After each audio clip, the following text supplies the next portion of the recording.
In front of me is REALME C75, and today I would like to show you how you can add emergency numbers.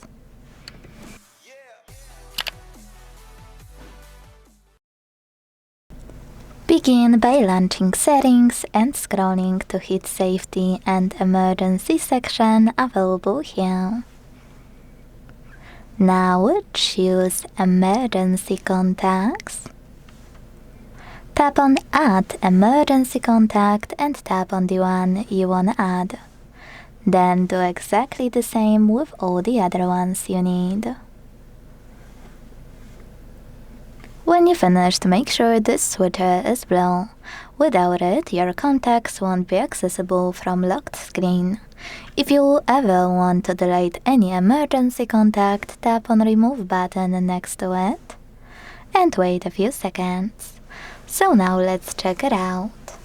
When I switch off my screen, turn it back on and swipe up, I can tap on Emergency SOS at the bottom. Then my contacts will be accessible here.